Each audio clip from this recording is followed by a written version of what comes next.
저희들은 지금 마태복음 13장에 있는 비유의 말씀을 가지고 하나님의 나라에 대한 말씀을 나누고 있습니다. 오늘은 하나님의 나라는 희생을 아는 자의 것이다 라고 하는 제목으로 은혜를 나누고자 합니다. 말씀 들으실 준비가 되셨나요? 그럼 죄송하지만 어깨도 좀 피시고 또 마음의 미소도 지으시고 우리 말씀 안으로 들어가십시다.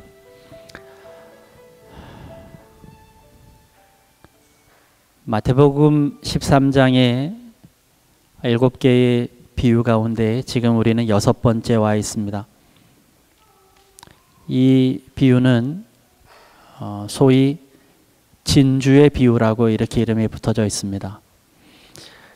13장 45절에 나와 있는 지지난주에 제가 말씀드렸던 이 땅 속에 있는 보화의 비유, 보화 비유라고 하는 말씀과 이 진주의 비유라고 하는 말씀은 굉장히 비슷해서 마태복음을 연구하는 사람에게는 이 두 본문을, 이 두 비유를 쌍둥이 비유라고 얘기하기도 합니다. 그런데 사실 가만히 보면 이 두 본문은 따로따로 떨어져 있는 본문이고 원어에서도 내 것을 팔아서 무엇을 산다라고 하는 그 산다에 대한 이 단어가 서로 다른 것을 보면 이 두 비유는 이렇게 같은 맥락에서 쓰여진 비유가 아니라 따로따로 있었던 비유가 모여져 있는 게 아닌가 싶습니다. 물론 공간복음서에서는 이 두 비유가 마태복음만 나옵니다.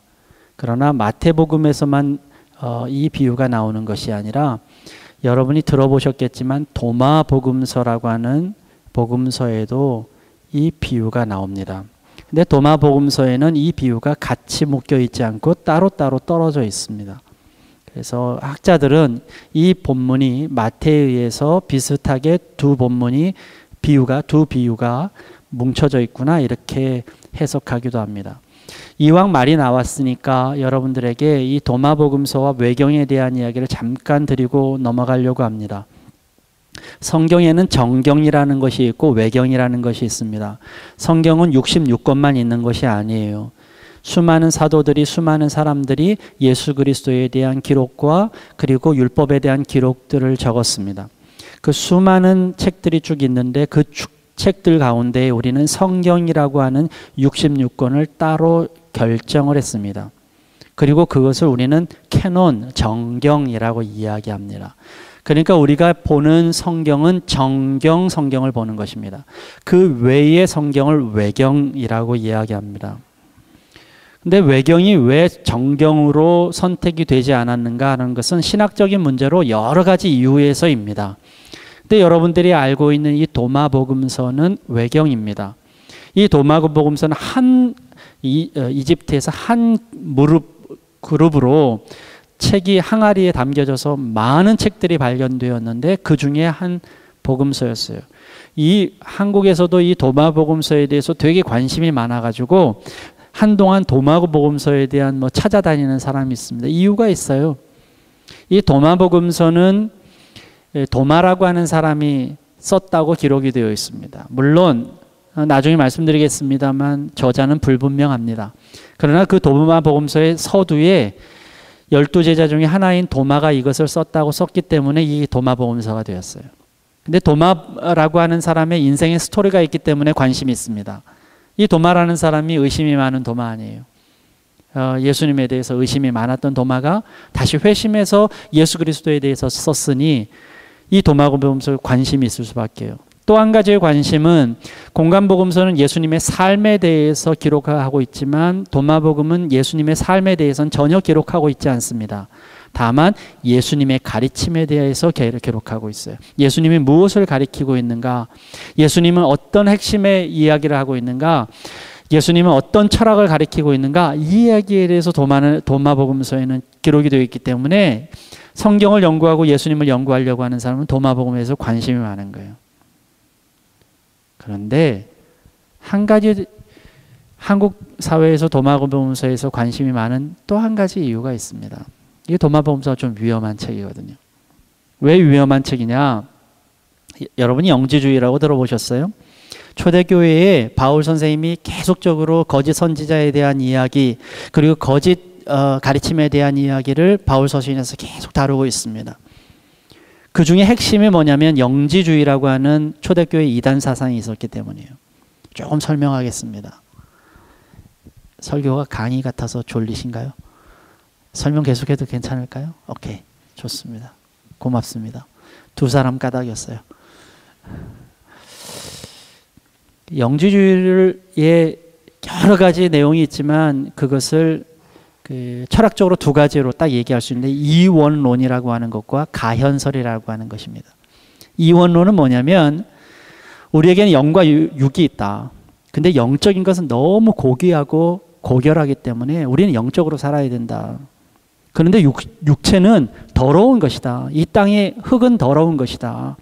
그리고 영지주의자들은 너무 고결한 영만 따랐습니다. 그리고 육신은 아무렇게나 해도 상관이 없었습니다. 아주 나쁘게 표현하면 육신은 술을 먹든지 뭐를 하든지 방탕하든지 상관이 없었어요.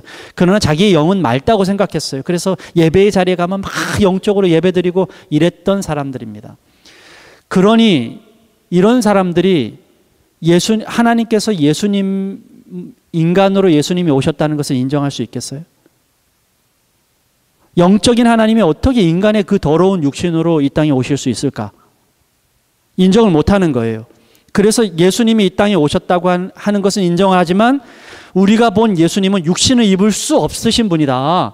어떻게 그 고결한 하나님의 영이 육신을 입으시냐? 그러니까 우리가 본 예수님은 가짜 현실이다. 그래서 가현설입니다. 우리가 보긴 보았지만 그거는 육신을 입은 것이 아니다. 하나님은 영적인 존재인데, 그래서 영지주의자들은 예수님께서 인간으로 오셨다는 것을 인정하지 않습니다. 그것이 영지주의예요. 그러니까 다시 말하면 영적으로는 아주 고결하고 세상적인 것은 멀리하는 것입니다. 하나님에 대한 하나님의 나라는 너무너무 훌륭하지만 세상적인 것은 멀리하는 영지주의예요. 문제는 처음 정경을 만드는 성경을 만들 때에 정경을 모았던 사람들의 대부분이 영지주의자였다는 거예요. 그래서 이 영지주의자들이 성경을 모으면서 예수 그리스도에게 성육신에 대해서는 그런 것을 쓴 성경은 다 제해버렸어요. 신약의 히브리서 같은 거, 믿음 이런 단어가 나오는 마태복음 이런 것들은 다 제하고 예수님의 가르침에 대한 것만, 예수님의 영적인 가르침에 대한 것만 성경에 막 모았어요. 그러다가 초대교회에서 그것이 문제가 되어서 이제 영지주의자들이 다 물러가게 되고 하나님께서 말씀하신 66권의 정경이 만들어졌어요. 도마복음서가 도마가 썼는지에 대해서는 정확하게 알지는 못하지만 영지주의 책임에는 틀림없습니다. 근데 영지주의가 그러면 도대체 오늘날 뭐가 그렇게 중요하냐? 이게 중요하잖아요. 영지주의가 다 없어졌느냐? 아니면 오늘날에도 영지주의가 남아있느냐? 여러분 안에도 영지주의가 남아있느냐? 이거 좀 문제가 되잖아요. 그래서 오늘날의 영지주의는 어떤 모습으로 변모되어 있는지를 여러분에게 설명하려고 합니다. 오늘날의 영지주의는 이렇게 변모되어 있어요. 깨달음을 강조합니다. 배움, 해탈, 심지어는 우리가 어느 기도원에서 뒤집어지는 예배를 드리는 것. 이거에는 되게 강조를 합니다. 그러나 육신적인 삶의 변화에 대해서는 그렇게 따지질 않아요. 내가 예배 드리는 걸 하나님의 존전에 나와서 예배 드리는 것은 너무너무 중요하고 기가 막힌 일인데, 그래서 예배 드릴 때 보면 좋은 옷 입고 정말 정결하게 앉아서 주님 앞에 예배를 드리는데 정작 그 예배가 내 삶을 바꾸는 데에서는 전혀 관심이 없는 것. 이게 현대적인 영지주의입니다. 우리나라에는 정의란 무엇인가라는 책이, 쉔델 교수의 책이 140만 권이 팔렸습니다. 우리나라의 기록입니다. 정의란 무엇인가를 가만히 보면 우리에게 아픈 이야기를 합니다. 근데 한국 사회에서 그것이 140만 권이 팔렸어요. 만약에 그들이 그 책을 읽고 동의를 하고 그 책에 대해서 내가 내 삶을 바꿨다면 한국 사회가 그러지 않을 거예요. 그러나 그들은 책은 읽었을지 모르겠지만 그러나 그 책으로 내 삶을 바꾸려고 하는 생각들은 없어요. 여러분, 그것은 무엇이라고 얘기하느냐면 지적 호기심이라고 얘기합니다. 우리는 종교를 갖고 있는 사람들, 특별히 기독교의 교인들을 가만히 보면 이들은 지적 호기심에 빠져 있습니다. 하나님이 뭐를 얘기하는지 무슨 가르침에 대해서는 알려고 하지만 그것을 삶으로 바꾸려고 하는 데는 우리는 아무런 노력을 하지 않는다는 것입니다. 이것이 현대적인 영지주의입니다. 철학은 오케이, 그러나 삶은 노. 내가 철학을 아는 것, 내가 알고 있는 것, 내 머릿속에 알고 있는 것 너무 많아. 그러나 그 알미 나의 삶을 바꾸는 데는 아무런 영향력이 없다는 것입니다. 이것을 기독교라고 말하지는 않습니다. 여러분, 영적인 삶이라는 것이 무엇인 줄 아십니까? 우리는 영적인 삶이라는 이야기를 많이 합니다. 근데 영적인 삶이라는 것을 많은 사람들이 영적 세계에 빠져 있는 것, 영적 세계를 많이 아는 것이라고 생각을 해요. 영적인 삶이라는 것은 영적인 것만 있는 것이 아닙니다. 영적인 삶을 사는 사람들은 하늘나라에 사는 게 아니거든요. 제가 좀 시쳇말로 여러분, 영적인 삶이 하늘나라에 사는 것이라면 여러분 빨리 하늘나라 가시면 됩니다. 우리가 하늘나라 가면 하늘나라에 살게 되어 있어요. 그러나 우리는 지금 이 땅에 살아있다고요. 하나님께서 이 땅에 그리스도인으로 우리를 세우셨다고요. 그러니까 영적인 삶이라고 하는 것은 하늘나라의 지식을, 하늘나라의 지혜를 아는 사람들이 그 하늘나라의 지식을 이 땅에 있는 사람들에게 그대로 보여주는 것, 그것이 영적인 삶입니다. 그것을 우리는 모델이라고 해요. 저는 여러분들에게 그리스도인들은 모델이라고 하는 이야기를 많이 했습니다. 모델은요, 어떤 디자인을 자기의 모습으로 보여주는 거예요. 하늘의 법칙을 아는 사람들은 하늘의 법칙을 아는 사람들이 내 몸으로 이 땅에서 그 하늘의 법칙을 보여주는 사람이, 그것이 그리스도인이에요. 그것이 모델이에요.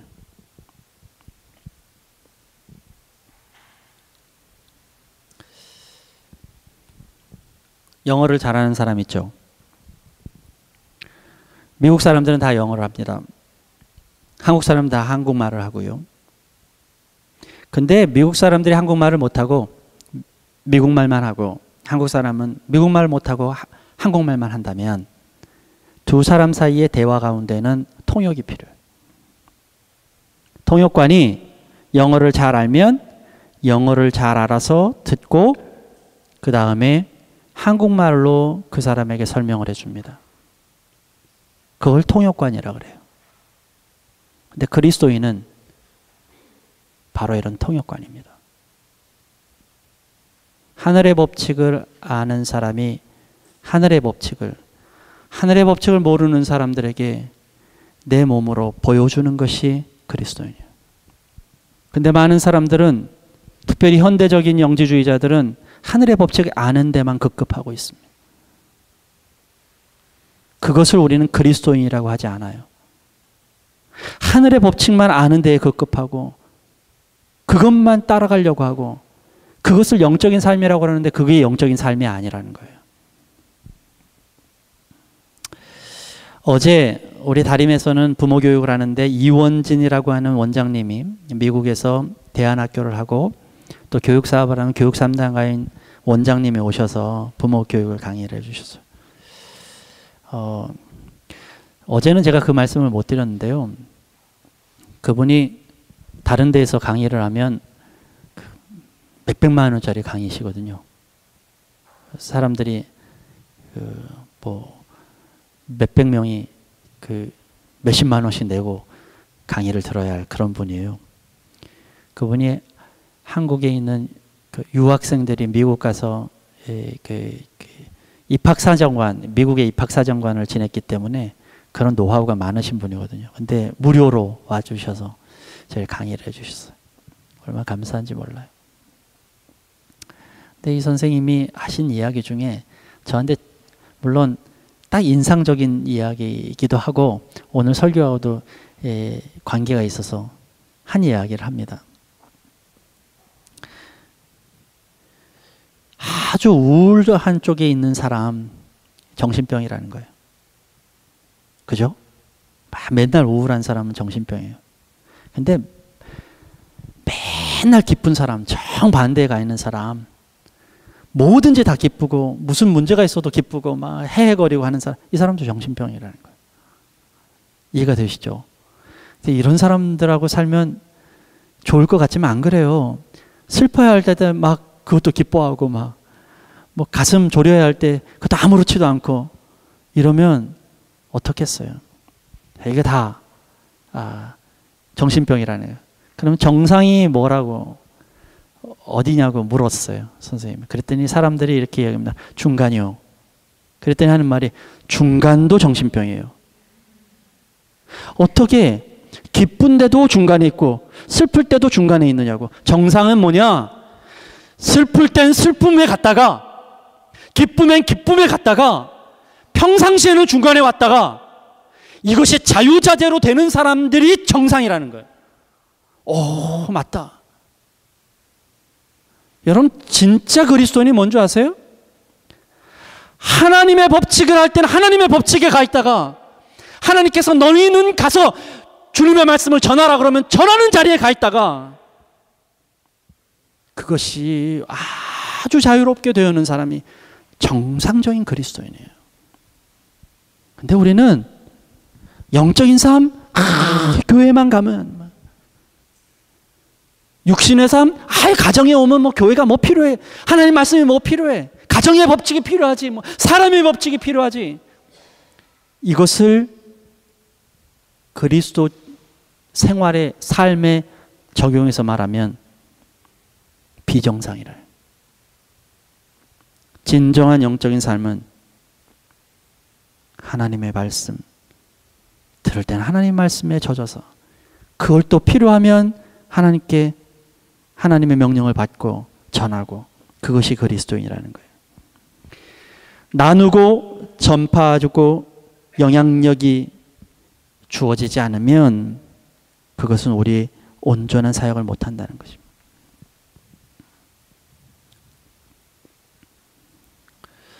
에스더 자매가 영어를 잘하잖아요. 뭐 확인을 못 해봐가지고 근데 하여튼 영어를 잘해요. 근데 제가 이해 불가한 게 하나 있어요. 에스더 자매한테 한 번은 너 통역을 좀 해봐라 그랬더니 영어 하는 사람 다 통역할 줄 알잖아요. 그랬더니 이 에스더 자매가 쭈삣거리더니 목사님, 저는 통역을 잘 못해요. 통역을 우리 언니가 훨씬 잘해요. 제가 이해가 불가했어요. 영어를 잘하면 통역이 다 잘 되어져. 근데 그게 아니에요. 영어가 한 마디 잘 돼도 내가 통역의 연습을 하지 않으면 통역이 안 되는 거예요. 안 되는 게 아니라 이해는 다 해요. 그리고 전할 수 있는 말도 다 있어요. 근데 이게 습관이 안 되면 안 되는 거예요. 여러분이 아무리 영적이어도 그 영적인 말씀, 영적인 것들을 전달해 본 경험이 없으면 여러분 영적인 삶을 살 수가 없는 거예요. 어떤 게 영적인 삶이라고 그랬어요? 전달하는 삶이라고. 전달하는 삶. 제사장은 지성소에만 있지 못합니다. 지성소에서 하나님을 만나면 그는 세상 밖으로 나와야 돼요. 우리는 그렇게 영적인 그리스도인이 되었습니다. 그 영적인 것이라고 하는 건 그것을 알고 있는 것, 하나님의 영적인 진리를 알고 있는 것을 전파하고 영향력을 줘야 하는 게 영적인 삶이에요. 근데 그것이 없으면 그건 영성이 아닙니다. 우리에게 영성이 있다고 얘기하는 것은 하나님의 법칙을 아는 것을 잘 전달하는 사람이 영성이 있는 거예요. 그 영성이라고 하는 것은 영적인 것을 세상에 보여주는 거예요. 영향력이 있는 삶을 보여주는 거예요. 어떤 사람이 믿음이 좋은 사람인가? 성경책 끼고 할렐루야 이런 사람이 믿음이 좋은 사람이 아니고 그 사람이 정말 믿음의 법칙, 하나님의 법칙을 다른 사람에게 잘 설명해주고 보여주는 사람, 그 사람이 믿음이 좋은 사람이라는 거예요. 성과하고는 달라요. 내가 얼마나 많이 보여줘서 많은 사람들을 영향력을 주는 이런 성과하고는 달라요. 자기 혼자의 믿음이 아니라는 거예요. 저 사람을 보면서 내가 따라가고 싶은 사람, 내가 저 사람에게 영향받는 사람, 이것이 믿음의 사람이라는 거예요. 근데 그 영향력은 어디서 나오는가? 물질도 아니고 명예도 아니고 힘도 아니고 그 영향은 희생에서 나옵니다. 진주를 위해서 나의 모든 것을 팔아버려요. 거기에 영향력이 있는 것입니다. 가치는 희생으로 결정되는 것입니다. 내가 얼마나 희생을 하느냐에 따라서 그 가치가 결정되는 거예요. 내가 100만 원을 내면 100만 원의 가치가 있는 것이고 10만 원을 내면 10만 원의 가치가 있는 거예요. 우리가 정말 가치가 있는 이유는 예수 그리스도께서 자신의 목숨을 바꾸신 그 가치가 있기 때문이에요. 에어컨 좀 틀어주실래요? 네.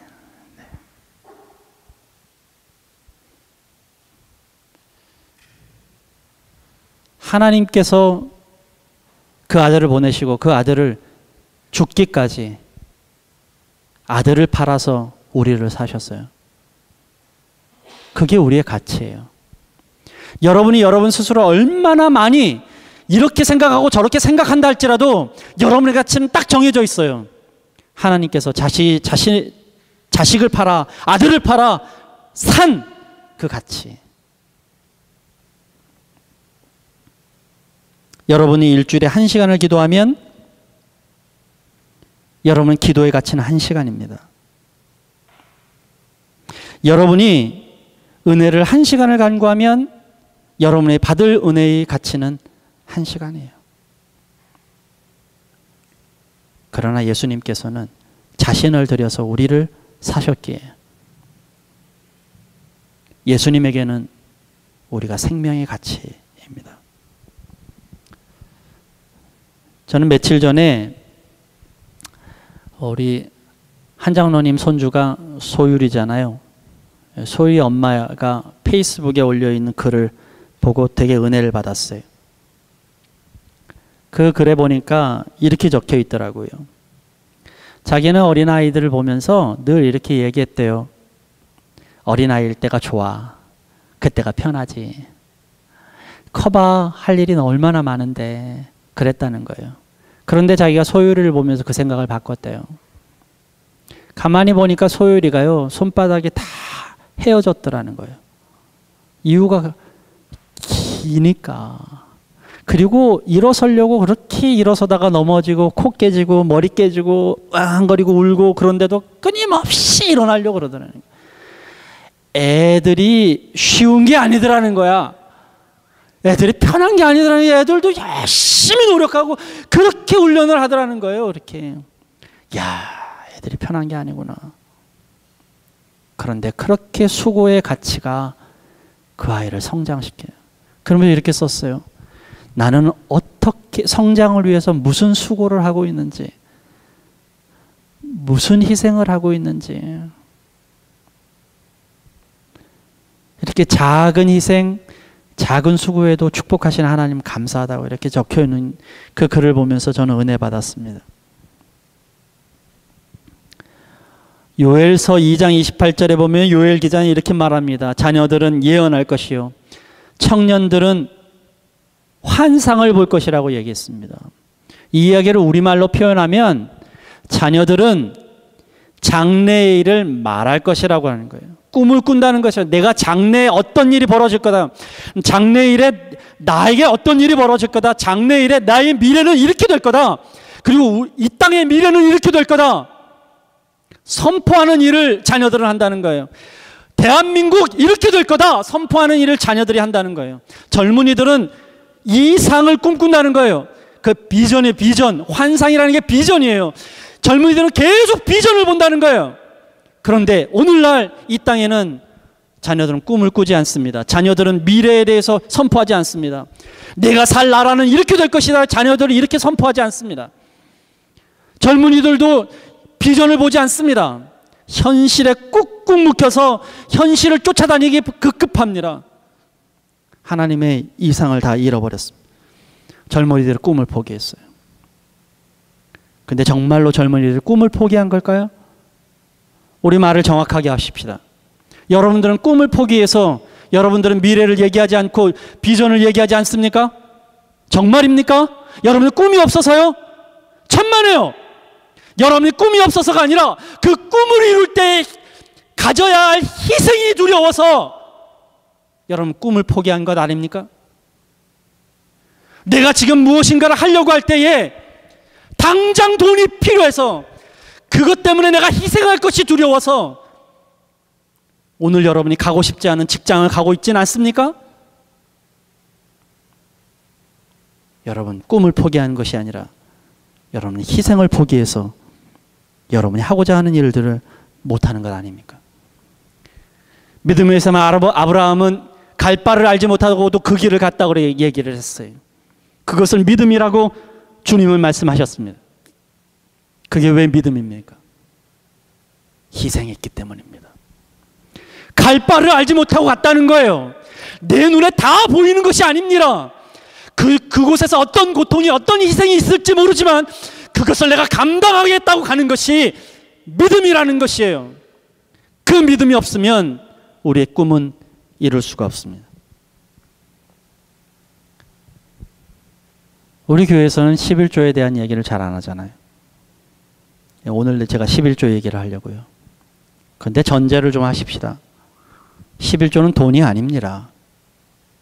여러분 11조를 돈이라고 생각하면 여러분 착각을 하시는 거예요. 11조는 돈이 아니라 11조는 희생입니다. 하나님께서는 우리에게 희생하면 네가 10의 1을 희생하면 10의 9를 내가 주겠다라고 분명히 이야기하셨어요. 그것이 11조의 정신입니다. 재물뿐만 아닙니다. 여러분은 시간에 11조를 드리고 계십니까? 여러분의 시간의 10분의 1을 드리면 10분의 9의 시간을 내가 너희에게 주겠다. 하나님께서 그렇게 말씀하셨어요. 여러분 공간에 11조를 드리십니까? 여러분의 집을 만들고 여러분의 내 집 좋아요. 24시간 여러분의 가정 정말 행복하게 사는 공간 여러분의 돈을 주고 샀으니까 여러분이 마음대로도 괜찮죠. 그러나 그 공간에 여러분 11조를 들어보셨습니까? 이 공간의 10분의 1은 내가 다른 사람을 위해서 개방하는 공간. 여러분에게 생각의 11조를 드려보신 적 있습니까? 기도의 11조를 드려보신 적 있습니까? 기도가 여러분 100% 하나님께 드리는 거라고 여러분 생각하세요? 혹시 기도 가운데 여러분 10분의 1을 하나님의 음성을 들으려고 여러분 10분의 1을 드려보신 적 있으십니까? 내 얘기 10분의 1만 들으면 10분의 9는 너가 말하게 해줄게. 하나님 그렇게 말씀하시는데요. 가장 중요한 것은 여러분 인생의 11조를 들어보셨습니까? 여러분에게 여러 번 얘기해서 죄송하고 다림 얘기를 자꾸 해서 죄송한데 우리가 이 다림이 우리 교회 전체의 사역이기 때문에 여러분에게 말씀드려요. 우리 다림을 처음 시작하는 친구들에게 말했습니다. 인생의 11조를 드려라. 너희가 30살이면 70살까지 살아야 될 텐데 그때까지 일을 할 텐데 물론 70세에 죽는다는 얘기 아니에요. 70살까지 일한다는 얘기예요. 40년을 일해야 할 텐데 40년을 일하기 위해서 인생의 11조를 드려라. 그때 어떤 고통이 있어도 어떤 억울함이 있어도 어떤 아픔이 있어도 어떤 희생이 있어도 인생의 11조를 드려라. 그럼 나머지 36년을 하나님께서 너에게 채워주시리라. 저는 이 일이 이루어질 줄 믿습니다. 저는 다림을 생각하면서 이 친구들이 이제 2년 고생했는데 이 얘기 하기 싫은데 아직 2년 남았어요. 그런데 나머지 36년이 그들의 것일 걸 전 믿습니다. 지금보다도 훨씬 더 하나님께서 많이 채워주신 아름다운 역사의 자리일 것 믿습니다. 왜요? 그들의 희생이 있었기 때문입니다. 희생이 다른 것을 얻게 됩니다. 우리가 신명기를 지금 묵상하고 있는데 신명기를 가만히 보니까 이런 얘기가 나와 있어요. 이 땅은 너희들에게 허락한 땅이 아니니까 건드리지 말아라. 제 마음속에 그런 생각을 했어요. 허락되지 않는 것에는 목매다는 것이 아니다. 그런데 우리 문제가 어디서부터 벌어집니까? 내게 허락되지 않는 것에 내가 목숨을 걸기 때문입니다. 남의 떡이 더 커 보이는 것입니다. 에덴 동산에서 하와는 왜 문제가 벌어졌냐면 그것이 내 것이 아닌데 그것을 탐욕으로 가지려고 하다가 거기서부터 문제가 생긴 것입니다. 하나님이 허락하시지 않은 것은 거들떠보지도 않는 것입니다. 오로지 내가 집중할 것은 하나님이 나에게 허락하신 거예요. 근데 여러분, 그것을 선택하기 위해서는 어떤 일이 벌어져야 되는 줄 아세요? 내가 무엇인가를 선택하려면 내 나머지를 버려야 그것을 선택할 수 있습니다. 짜장면집에 가가지고, 표준말로 하겠습니다. 자장면집에 가서 여러분이 자장면을 먹을까 짬뽕을 먹을까 고생하면서 30분이 넘도록 결정 못하는 그분은 하나를 버리지 못했기 때문입니다. 정말로 내가 자장면을 선택하려면 먹고 싶은 짬뽕의 이야기를, 그 마음을 버려야만 여러분 하나를 선택할 수 있어요. 선택은 그냥 쉬운 것이 아닙니다. 버리는 훈련이 되어 있지 않은 사람은 선택할 수도 없는 거예요. 여러분이 여러분 세상의 것을 버리지 못하면 하나님이 주신 그것을 선택할 수가 없습니다. 여러분이 버리지 못했기 때문에 선택하지 못한다는 사실을 여러분 아십니까? 그게 희생이에요. 버릴 줄 알아야 얻습니다. 희생에는 그래서 가치가 있다는 것이에요. 다림을 1년 6개월 저희가 지속해왔는데 일은 1년밖에 되지 않았어요. 1년 동안 많은 것을 포기했습니다. 재정도 포기하고 시간도 포기하고. 다림에서는요, 새벽 7시에 나와가지고 밤까지 일하는 사람도 있어요. 어떤 사람은 12시에 퇴근하더라고요. 제가 문자를 넣었어요. 12시에 이렇게 퇴근하다가 아파가지고 못 나오면 넌 나한테 죽는다. 이렇게 표현하면 안 되는데 건강관리해라. 제가 이렇게 이야기를 했어요. 시간도 포기하고. 아시잖아요. 저희들 제대로 된 월급이 없어요. 그게 1개월이 아니고 3개월이 아니고 6개월이 아니고 1년 반입니다. 그런데 최선을 다하고 있어요. 그 일에. 근데 어떤 일이 벌어진 줄 아세요? 사람들이 생겨요. 학부모님들이 생기고 이들을 믿는 사람들이 생겨요. 아주 별거 아니지만 학부모님들이요, 자기들이 직접 쓴 티켓을 만들어가지고, 이 티켓이 뭐냐면 식권. 돌아다니면서 식당에다가 돈을 내고 이 선생님들이 오셔서 이 티켓을 내면 무료로 주세요. 그리고 돈을 내고서는 티켓을 만들어가고 선생님한테 다 줬어요. 여러분, 희생이 없으면 이런 일 없습니다. 내가 정정당당하게 돈을 받고, 돈을 받는 것이 나쁜 건 아니지만 기브 앤 테이크를 정확하게 했으면 이런 선생님들, 이런 학부모들이 나오지 않습니다. 많은 사람들이 한 사람 한 사람씩 모여지기 시작했어요. 우정이 그냥 친구이기 때문에 오래가는 것이 아닙니다. 진짜 오래가는 우정은 나에게 희생을 한 친구의 우정입니다.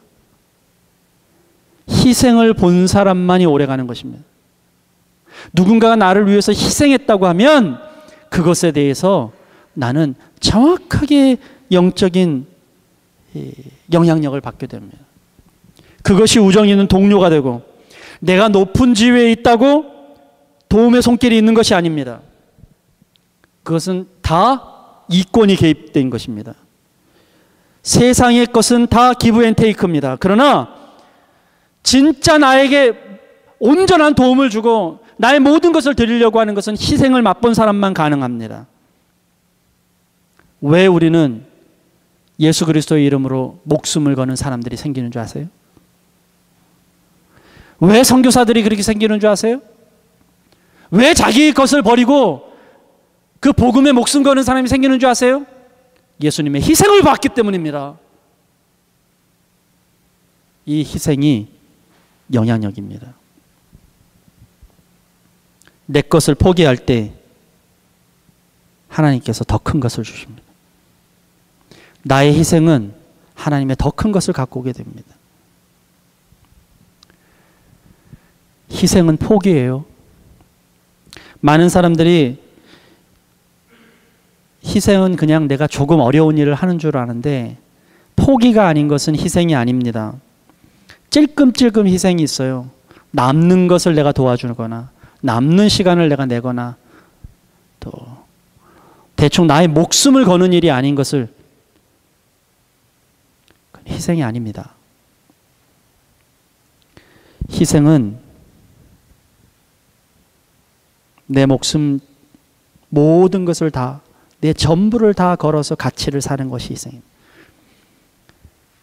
에서의 얘기처럼 죽으면 죽으리라. 이것이 희생입니다. 죽어야 부활이 있는 것입니다. 내가 희생해야 하나님께서 주시는 것이 있는 것입니다. 내가 드려야 하나님께서 채워주시는 것이 있는 것입니다. 내가 비워야 하나님이 더 부어주시는 것입니다. 그것이 그리스도인의 법칙입니다.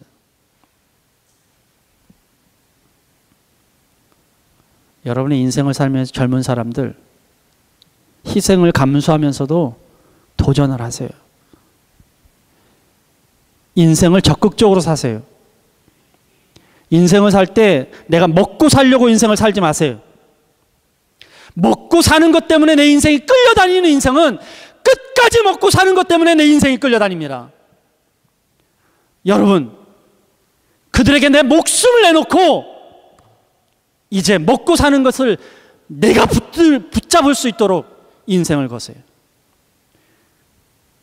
여러분이 희생으로 하나님의 나라의 가치를 사면 먹고 사는 문제가 따라올 줄 믿습니다. 하나님께서 계속 우리에게 말씀하시잖아요. 먼저 그 나라와 의를 구하라. 그리하면 내 모든 것을 너에게 채워주리라. 하나님 나라의 이름, 하나님의 이름, 하나님 나라를 세우면 일용할 양식을 내가 너에게 주리라. 여러분, 인생을 이렇게 사세요. 희생이 있는 인생을 사세요. 먹고 사는 것이 따라오는 인생을 만드세요. 먹고 살기 힘들까봐, 남들이 뭐라고 할까봐, 손가락질 받을까봐, 고생할까봐, 부모님이 뭐라 그럴까봐, 그 인생은 세상에 늘 끌려다니는 인생입니다. 여러분의 인생은 하나님이 주관하시는 인생이 돼야지 세상이 주관하는 인생이 되어서는 안 됩니다. 여러분이 하나님의 인생의 11조를 드리면 하나님께서 여러분의 인생을 책임져 주실 줄 믿습니다. 여러분이 인생의 11조를 드리면 하나님이 여러분의 인생의 10의 9를 주실 줄 믿습니다. 그것이 그리스도의 인생이에요. 하나님 나라를 소유하고 싶다면 여러분의 소유를 팔아 그 나라를 사십시오. 여러분의 인생을 팔아서 하늘의 가치를 사십시오. 여러분의 인생을 던져서 하나님의 진주를 품으십시오. 기도하겠습니다.